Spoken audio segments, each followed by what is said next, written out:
That's a very interesting question. In other words, how I came to write this book that takes you back to sort of the source of how I became an American, how I came to this country. I'll tell you exactly, because a lot of it has to do with the years I've been in Boston, and with coming to Boston, with moving to Boston, and to Boston College. Well, basically, just to restore the facts, my family and I left Moscow, what used to be the Soviet Union, at the beginning of June 1987. So the book is set over the course of the summer months of 1987, which we spent first in Vienna, where we arrived as Jewish refugees from the Soviet Union, and then in Rome, and in a coastal resort of Ladispoli on the Tyrrhenian Sea. And we waited there for our refugee visas to the United States. So the whole story is about waiting to come to America. But we did end up coming to America, otherwise there wouldn't have been this book, at the very end of August of 1987. And then this would have been 13 years ago. So in the fall of 1996, I moved to Boston to start teaching at Boston College as an assistant professor. I was single. I was renting an apartment not far from here on Commonwealth Avenue in Brighton. And it was sometime in September, and I had been in Paris and in Amsterdam for part of the summer, and basically I hadn't gotten paid by BC, and I had left my previous job at Connecticut College, and so basically my funds were running very low. And I remember exactly the kernel for this book, which eventually became its final chapter, called Refuge in Paradise, which is set on the island of Capri in Italy. The kernel goes back to a particular morning in September of 1996 when I was working in my then apartment, where my office was in the kitchen. Outside the windows was the neighbor's garden. It was an Orthodox Jewish family, and they sometimes prayed in the garden. It was a very lovely morning. And I was sitting there reflecting on the fact that, you know, I had something like $100 left on in my bank account, and I didn't feel particularly miserable. But I also felt somewhat poor, but not hopeless. And that took me back to a particular morning in August of 1987 when my mother and I, while taking a trip down to Pompeii, Sorrento, and Capri, lost our papers and money in Pompeii. They were stolen, and found ourselves penniless and without any proof of identity in a foreign country, but on a trip with other fellow refugees from the Soviet Union that had been paid for. And the final destination of the trip was Capri, which is one of the most beautiful places in the world. And it culminated for us with having tea at the very top of Capri, where we shared one cup of tea and one donut, because that's all we could afford, and reflecting on the fact that our future was really sort of open-ended in a desperate sort of hopeless fashion, because we really didn't know whether or not we would make it to America, because we had no proof of identity. And eventually, the papers were restored, and we were able to receive our refugee visas. But in any case, the initial the initial impulse behind the book was to record the condition of being doubly the refugee or doubly the exile. That is to say, we were already exiles and refugees, having just left the Soviet Union after years of being refuseniks and trying to emigrate. And now we were in Italy, and we had a very unsteady identity, obviously, as Soviet Jews in Italy waiting to come to America. And that identity had just been undone through this accident of, the papers being stolen in Pompeii, of all places, of course, which is a, destroyed city of pleasure. And sort of it made me think about, in general, what it meant to have been living on the cusp of a new identity. That is to say, I was 20 years old. I was a Russian Jew. I was also at the time writing poetry and fiction in Russian. I was certain about the fact that we were on our way to becoming American, and yet I felt that my identity and the identities of my parents were really in flux, very, very unstable. And that, in turn, led me to reconstruct the circumstances surrounding that whole summer in Austria and Italy, where I encountered the West for the first time, engaged in very new experiences, sort of, as I put it somewhere, I'm not sure where, maybe in the blurb for the book or in another interview. Basically, it's as though the Soviet roadblocks had been removed, but you all of a sudden discover that there are new roadblocks which exist in, a Western democracy, and some of these roadblocks make you feel, in some ways, more vulnerable, as kind of doubly the alien. So in any case, in other words, that's the initial kernel, and then the first half of the book I had written really in snatches as vignettes or installments that were published in various English language periodicals like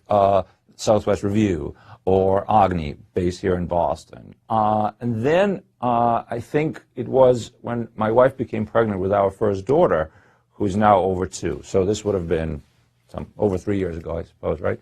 I really felt that it was time to finish this book. And I wrote the second half fairly quickly. And it all came together as a story of emigration and culture shock and discovering the West and sort of waiting for a new life, but also sort of living another new life in Italy. So that's pretty much how the book was conceived. We come to the inevitable question that every writer fears: what are my literary sources? Well, this is a literary memoir. That is to say, it's a story that is factually based.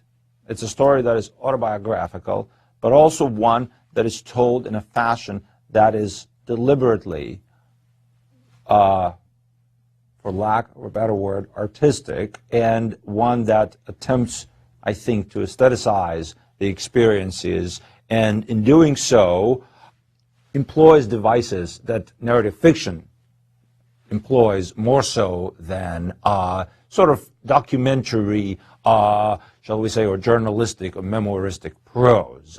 In other words, it is equally important to me in this book to reconstruct, as an historian, what it felt like to be a refugee in Italy waiting for America, but also to tell the story as though, it is happening almost in a sort of predetermined way, as though this world is not causal in a historical sense, but causal in the sense that it makes one think of metafiction, of self-conscious writing. That is to say, as though the author controls this world, and as though in remembering it, I get to decide what happened and what didn't. This is not the case, but I think some of the artistic decisions have to be this way. At least I couldn't have written this book in any other way. It was important for me to be able to feel that I'm not just a documentary chronicler, but also an artist. Now, this, of course, because it's a book written in a second language, which is now my main language, in English, by someone who had begun as a young writer in the Russian language, it inevitably invites a comparison with Vladimir Nabokov, only because I thought about this, or tried to think about this consciously, even back then, when I was 20. That is to say, I remember in Italy, I was reading a great deal. There were books that became available to me for the first time that I couldn't have gained access to while in the Soviet Union, particularly books by emigre writers, Russian emigre writers, who were banned or de facto banned in the Soviet Union. And I was very interested in thinking about sort of the idea of leaving behind one's native language and working in a foreign language. And there is, in a way, fate itself brought me to Nabokov. Believe me, I'm not so foolish or narcissistic to draw any comparisons. I simply say that if one thinks of a bilingual and bicultural writer from Russia who makes a contribution to American letters, there is nothing like Nabokov, because he creates seamless, original prose that many American writers are still, crazy jealous about. So to call him my source is only a kind of superficial attribution. I think I don't even want to go into the business of comparison, but I just want to say that it's a matter of what in the book the 20-year-old protagonist felt Nabokov had done, or knew Nabokov had done in English, and was musing about, and what now, 21 years later, now that I've been writing in English, I was able to go back to and reconstruct from the vantage point of having already written in English and writing the book in English. So in a way, one of the things the book is about, it's about fantasies of discovering another literary language. And for me, that was the fantasy of discovering English. And certainly Nabokov, in a way, was my guide. Sort of, if you will, it's like Virgil is Dante's guide. I think Nabokov was my guide, except obviously the relationship is dissimilar. That is to say, both Virgil and Dante and Nabokov as well are far superior talents. I'm drawing no comparison. I'm simply saying that he was a compass. He was a compass that meant a lot then and still means a lot to me now, because I don't think there is another writer writing in American English, a writer of Russian background who has created such an edifice. Do I think of myself as a bilingual writer, and sort of how the Russian literary background seeps into the pages of this book, I suppose. Well, I think there is no such thing as true perfect literary bilingualism. I think bilingualisms are always a matter of negotiating some degree of surrender. And that is to say, the price of success in the target language usually, is one of shedding some of one's allegiances to the original language. It's probably easier when you're young. And in that sense, why I mentioned Nabokov. Look, I began to read him seriously while in Italy, waiting to come to America. These were emigre editions that became available to me in a local lending library run by the Jewish agency that was sponsoring us. And I discovered, among other things, that he had left Russia roughly at the same age, and he went to England to study at Cambridge and immerse himself in English. And then it took him another 20 years to start writing in English. And I remember thinking that was really puzzling, that he was already equipped, and he was from a very Anglophilic family. He was already equipped so well to write in English, and why he moves to Berlin after graduating from Cambridge and stays there and then in France until 1940, and really flees Europe because he's a refugee from the war, from the Holocaust. He's married to a Jewish woman, has a Jewish son. I mean, he fears for their safety. I don't think he flees Europe because there's anything in Europe per se that he felt culturally, encroaching, other than Nazism, In fact, he would have probably rather gone to England. He tried, but it didn't work out. But he, for 20-odd years, writes first-rate works in Russian while living in Germany and in France, not in English, although he was already equipped to write in English. I remember thinking about it at the age of 20, and the protagonist in the book thinks about it in the pages of the book. Now, it's not something that I think I did consciously. That is to say, I didn't consciously infuse into this book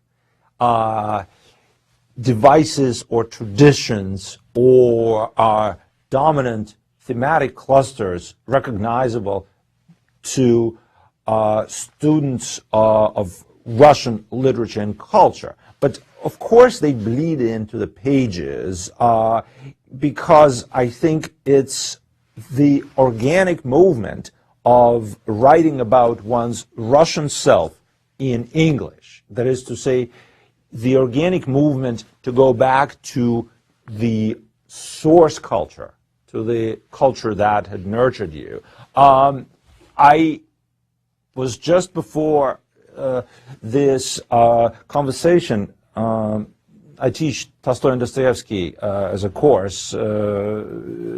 Every so often, I'm teaching it this semester in translation. So we're going through Anna Karenina, and I was just, leafing through part 4 of the book. It's just to digress for a moment, but I'll explain why I mentioned this. It's part 4 is in some ways the nexus of the book. It's where Anna gives birth, to her son by Vronsky, and both Karenin, her husband, and Vronsky are present at the childbirth. It's absolutely a devastating part, but also it's the part where Levin and Kitty become engaged, and they communicate by writing on a slate and using a certain code, just the first letters, which suggests that love is a kind of private code, that love is incommunicable, that language does not support our innermost emotions well. And these two experiences coexist in the same part. And it's tremendously moving, but it's in some ways very moving to be reading it in translation, because I think it makes you recognize that which comes across in translation. That is to say, that which survives. It's a particularly, if I may say so without unduly generalizing, it's a particularly Russian novelistic, belletristic, I think, proclivity to write about sort of a family novel or a courtroom drama or a story of emigration and identity in a way where the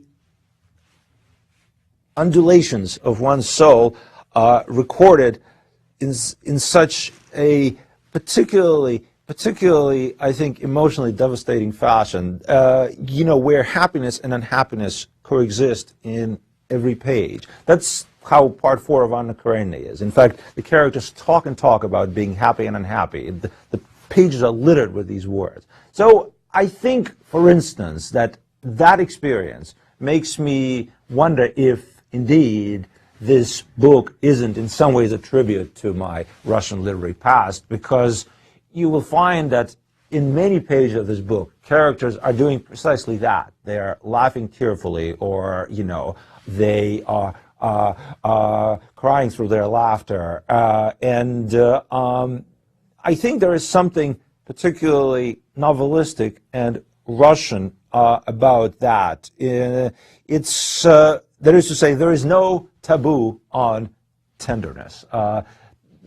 A professor whom I never studied with at Brown, but met briefly, called Mark Spilka, wrote a very fine book about American literature called The Taboo on Tenderness in American Literature, where basically it's sort of the opposite argument, that it's almost as though you cannot imagine Hemingway writing such a book where characters constantly go back and forth in this emotional turmoil. I think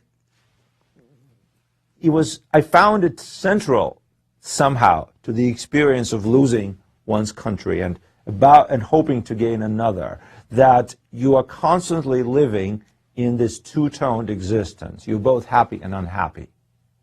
I think in retrospect that it is probably something that now I consciously recognize when I think of particularly Tolstoy, but also of Bunin, one of my favorite Russian writers, and the first Russian writer to get the Nobel Prize in Literature in 1933. And particularly his novel, The Life of Arseniev, Youth, and his final collection of stories called Dark Avenues, which are all stories about love and unhappiness. I don't want to end on an unhappy note, but what I think people often fail to recognize, well, because, nobody likes unhappy stories. Stories of emigration ought to be happy ones. This is not a story of immigration. This is a story of emigration. It's a story about having just left and about waiting for things to happen in the new life, but you're still waiting. And I've thought about it, of course. I think every exile or immigrant or refugee with any sort of artistic or intellectual ambitions probably goes back and forth about this, but inevitably reflects on what his or her life might have been like had they stayed behind, or had they gone to live in a different country, or a different city for that matter, a different coast of this enormous country. So I too have thought about it, and also in a different language. I think that there's a certain calculus of loss and a certain calculus of gain that is at stake here. Not necessarily that loss is better than gain, but the calculus of loss is pretty much this. I think I left behind a culture that had nurtured me, the Russian language culture, and one where I probably had felt in some ways culturally the most at home. Growing up in Moscow, also in a literary family. My father is a writer and my mother is a translator. And I'm speaking here not about existential matters, but really about what is at stake for someone who is writing a book about immigration and exile. But the calculus of gain is such that I was able to come to a place where certainly as a young Jewish person, I felt so much more comfortable with my Jewish self. And there is to say, there's no question in my mind that in my case, coming to America was very beneficial for my development. And what is particularly interesting in a sense that I, as a critic, also write about other writers in exile and bicultural, bilingual writers, I came to, in a way, feel freely as a Jew and to discover my new self in the English language simultaneously as a college student at Brown University at the age of 20. And in a way, I really suspect that what I have been fortunate to have done in English, in addressing matters of identity and Jewishness, I couldn't have done or wouldn't have done in my native Russian language. That is to say, it's partly a matter of circumstance, but partly it's a matter of choice in how I think I choose to write about these things in English. Just to give you an example, there's an episode in this book, in Waiting for America, which describes coming to Florence for the first time. Of course it was for the first time. Sometime in August of 1987, we were able to take these shoestring budget trips that a certain emigre entrepreneur organized for the refugees. They were very inexpensive.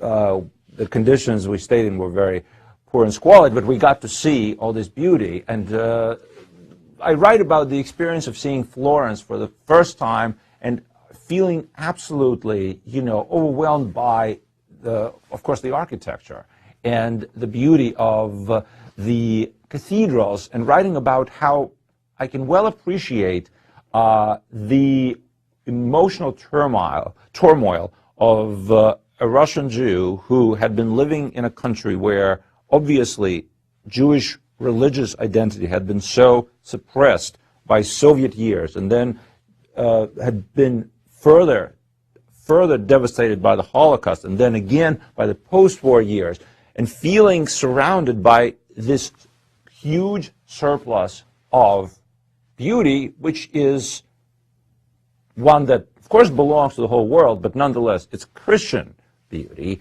particularly the architecture of Catholic churches and cathedrals. And I remember thinking about the fact that one needs to be very aware of who one is, not to sort of lose one's sense of one's identity. That is to say, I wrote about this, say, 4 years ago, having already been in America, 16, 15 years, and knowing full well who I was, and knowing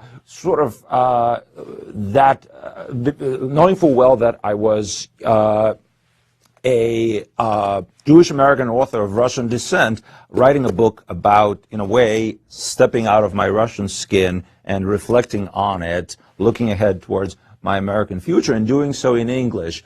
And in doing so, I got to reflect, I think, on, I guess, this very calculus of loss and gain that I was just telling you about. So whether immigration has been beneficial, I suppose in most respects for someone of my age, yes.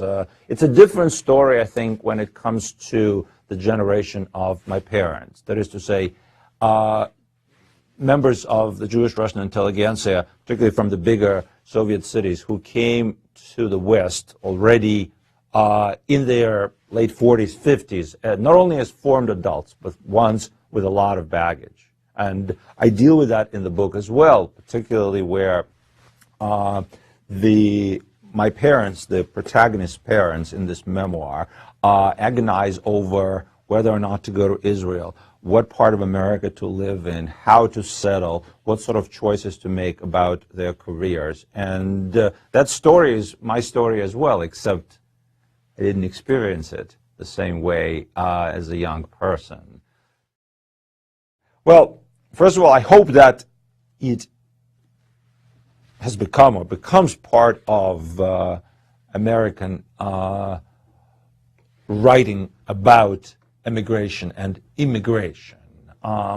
The choice of subtitle, A Story of Immigration, not I-double-M, but E-M, was deliberate on my part. And in that sense, is this immigrant literature? Well, technically speaking, immigrant literature can mean two things, I suppose. It's literature by immigrants, and it's literature about immigrants or immigration. It meets the first criteria, transparently, because I'm an immigrant.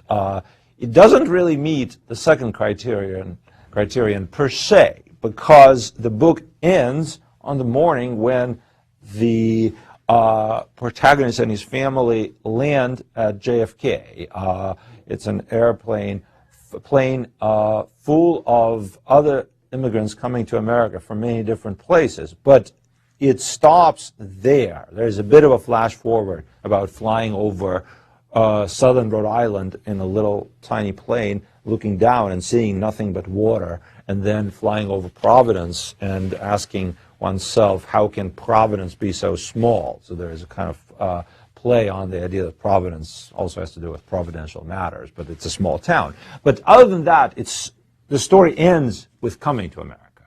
So in that sense, it's not a story about immigrant experiences in America. And I'm really not quite sure. There's the only way to determine that is to undertake kind of thorough, systematic study of this whole field. But I'm not aware of too many books, and not aware of a single one about Jews from the former Soviet Union, or, in fact, other Jews, because there are also Jews from Iran who are characters in this book, describing the experience of waiting on the cusp while still in Europe. You see, the whole point of the book, it's about discovering the world, the West, liberal democracy, however you want to call it, having just left a totalitarian country, Soviet Union or Iran, but really discovering it in a waitful mode. And in that sense, most immigrant stories that I know about happen already with the characters having arrived here. Many start, in Ellis Island, however you want to, describe it. And it was interesting to me, in particularly because I felt that this is an untold story. But so much happens emotionally and intellectually and ideologically and religiously when you wait, precisely because you have time to wait. See, it's one thing, and I've known such people who actually took a flight from Moscow to New York. Imagine. Yeah. The next day over, they were in America. It must have been such a different experience in some ways.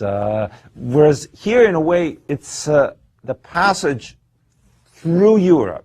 So in other words, you're still in Europe. You're still of Europe. You're still European. But your mind is already set on America. So in other words, I think it belongs with writing about immigration, but I am not entirely sure that this is immigrant literature as it's kind of conventionally thought of, which I suppose is good because it was interesting to me, and one day I may write a book about what happened in America as a kind of sequel. But for the purpose of this story, it was interesting to me that the story ends before the story begins in a way.